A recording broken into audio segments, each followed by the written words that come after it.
ওরে বাবা কি কাদা, পুরো পাও ডাইবে যাচ্ছে।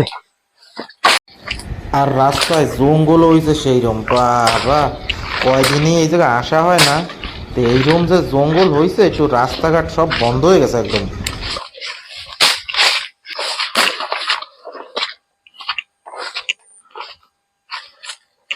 হ্যালো বন্ধুরা, মলার রান্নাঘরে তোমাকে আজকে স্বাগত জানাই।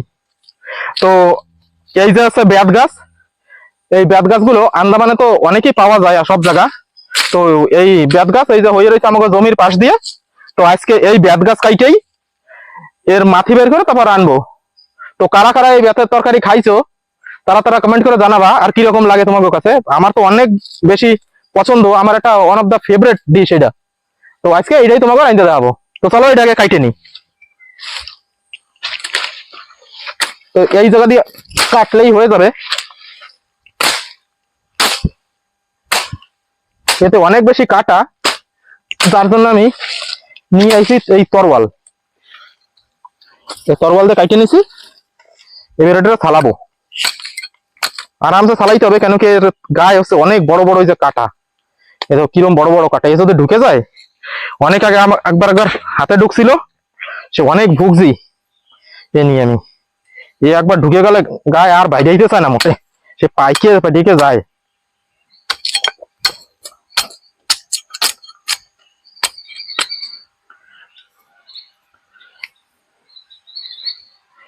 তো এই কাটা কাটা ছাড়াইয়ে ডাইরেক্ট এরকমই নিয়ে যাবো বাড়ি, তারপর বাড়িতে যাইয়া ছালাইয়ে তারপরে রানবো।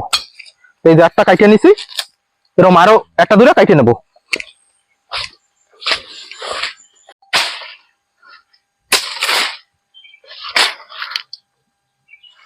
বাবা ওইটার চাইতেও তো এইটা আরো বেশি বড় বড় কাটা।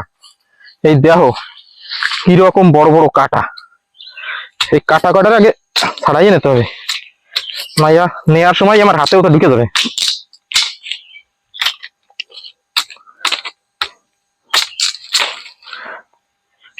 তো এই যে এটাও ধরার মতো বানায় নিছি। তো আর একটা দুটা কাইটে নি।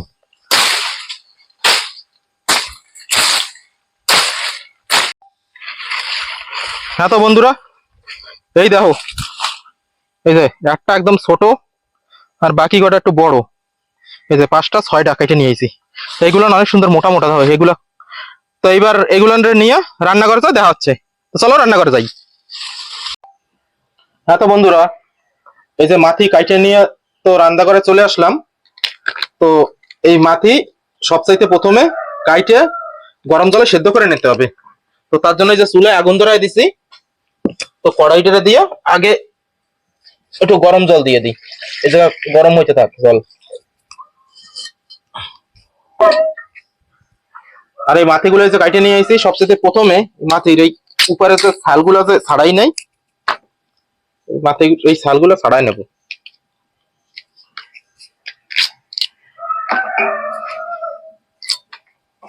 এরকম একদম পাতলা পাতলা করে গোল গোল করে কাটে নিতে হবে।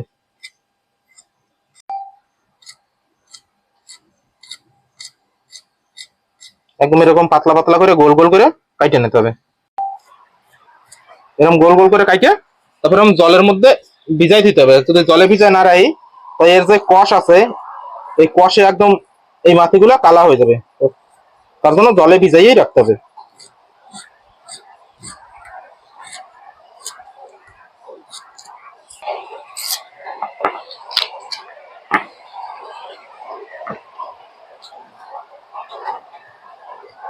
তো এইগুলো সবগুলো কাইটে নি, তারপরে দেখা হচ্ছে।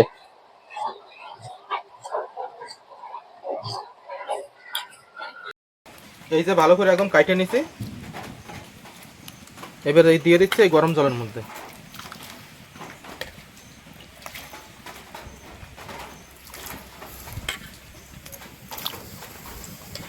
ফুলের মতো দেখা। আর এর মধ্যে দিয়ে দিচ্ছি একটুখানি লবণ, যাতে এর তিতা ভাবটা কাইটে যায়। তো এবার এটাকে কমসে কম 10 থেকে 15 মিনিট ধরে এরকম সেদ্ধ করে নিতে হবে। সেদ্ধ করে তারপরে দেখা হচ্ছে।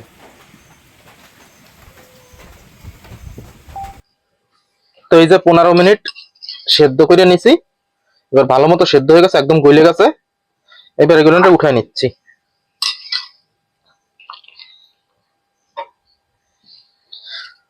যত সময় ভালো মতো গইলে না যাবে তত সময় সিদ্ধ করে নিতে হবে। তো এই একদম ভালো মতো গইলে গেছে, এরকম টিপ দিলে পরেই গলে যাবে।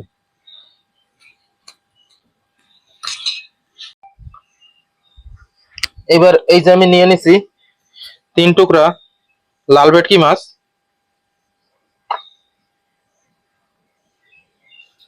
এবার এতে হলদি আর লবণ দিয়ে ভালো করে মাখায় নেব।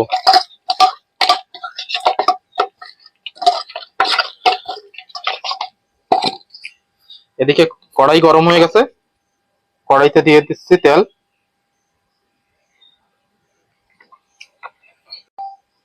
এই যে তেল গরম হয়ে গেছে, এবার মাছ কটারে ভালো করে ভেজে নেব।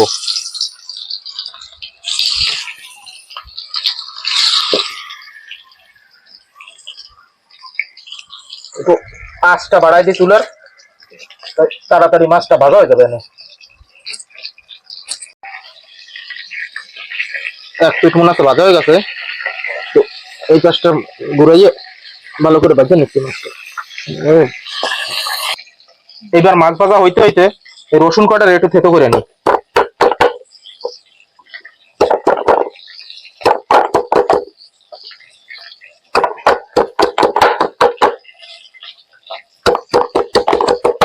এই বেতের মাথায় রানতে বেশি কোনো কিছু লাগে না, খালি একটু রসুন আর একটু মাছ ফেলেই হয়ে যায়, আর অন্য কোনো সেরকম বেশি মশলা লাগে না। আর মাছ ভাজা হয়ে গেলে তরকারি হইতেও বেশি লাগে না, কেন কি আগে দিয়ে তো ওই মাছগুলো সেদ্ধ করা রয়েছে, তো তার জন্য রানতেও বেশি সময় লাগবে না। দেখি এইবার হয়েছে নাকি। মাছগুলো এত নরম আছে যে ভাজা দিলেই উঠাইতে গেলেই ভাঙে যাচ্ছে, এত নরম মাছ।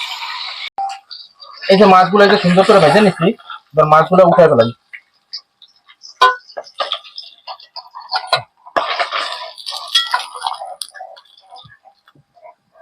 মাছগুলো এত নরম, টুকরো টুকরো ভাঙিয়ে গেছে একটা মাছ। দিয়ে দিচ্ছি পাঁচফোড়ন,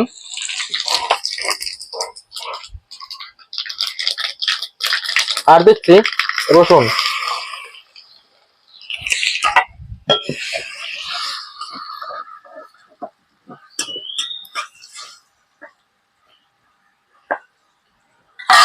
এবার দিয়ে দিচ্ছি মাছগুলো।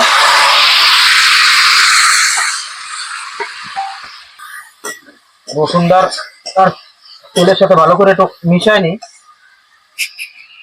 এটাও কচি একটা কি বড় কাটা বেড়ে গেছে, ফেলাই দিই। সিদ্ধ করা পর বেড়ে যাচ্ছে। এবার দিয়ে দিচ্ছি হলদি, আর দিচ্ছি মরিচ পাউডার। এবার দিচ্ছি একটু লবণ, একটু মিক্স করে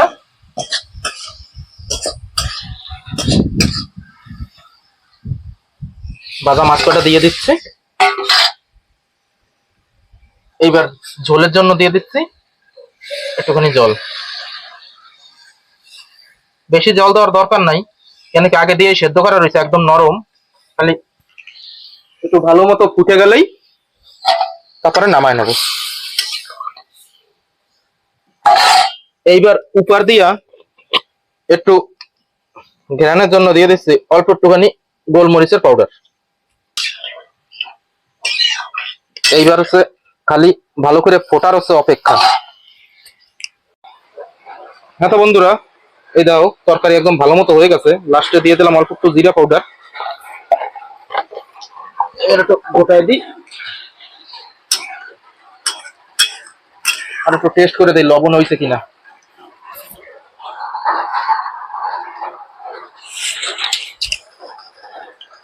লবণ একটু কম হয়েছে, অল্প একটু লবণ দিয়ে দেবো।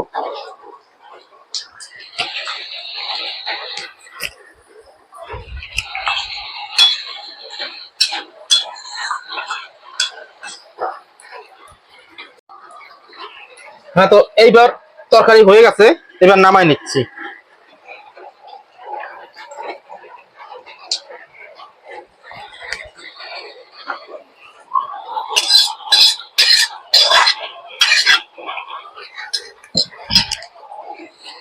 এই দেখো কি সুন্দর হয়েছে রান্নাটা।